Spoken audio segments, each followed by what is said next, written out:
Hello friends, ஊருக்கு வந்துட்டேன்னு சொல்லியிருந்தேன்ல. அப்புறம் வந்துட்டு வீட்டுக்கு வந்த உடனே வீடெல்லாம் க்ளீன் பண்ணினேன். வீடெல்லாம் ரொம்ப தூசியாக இருந்துச்சு.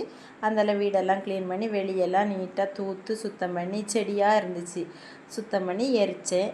எரித்ததுக்கப்புறமா எங்கள் வீட்டுக்காரங்கள்ட்ட டீ வாங்கிட்டு வாங்க, சாப்பிட்டுட்டே வேலையை பார்க்கலாம் அப்படின்னு சொல்லியிருந்தேன். அவங்களும் டீயும் வாங்கிட்டு வந்தாங்க. அப்புறம் வந்துட்டு சோறு பொங்குறதுக்கு செங்கல்பட்டு அரிசி வாங்கிட்டு வந்திருந்தாங்க. அப்புறமா துணிக்கு போடுற சோப்பு, அப்புறம் வந்துட்டு கோல்கேட்டு பல் தேய்க்கிறதுக்கு இல்லை, அதனால் அதையும் சொல்லி விட்டுருந்தேன். அதையும் வாங்கிட்டு வந்துட்டாங்க. அப்புறமா டீயும் வடையும் அடுத்து கேக்கும் வாங்கிட்டு வந்திருந்தாங்க. கேக் வந்து வெடி கேக்கு சூப்பராக இருக்கும் ஃப்ரெண்ட்ஸ். தின்னாலே டேஸ்ட்டாக இருக்கும் எங்கள் ஊரில் உள்ள கேக்கு. அப்புறம் வந்துட்டு இதுதான் எங்கள் ஊர் செங்கல்பட்டு அரிசி. சோறு பொங்கினாலே சூப்பராக இருக்கும் ஃப்ரெண்ட்ஸ். அப்படியே அந்தால டீயும் ஊற்றி குடிக்கிறதுக்கு ரெடி ஆகிட்டோம். கேக்கையும் தின்னு பார்த்தா என்ன டேஸ்ட்டு ஃப்ரெண்ட்ஸ்.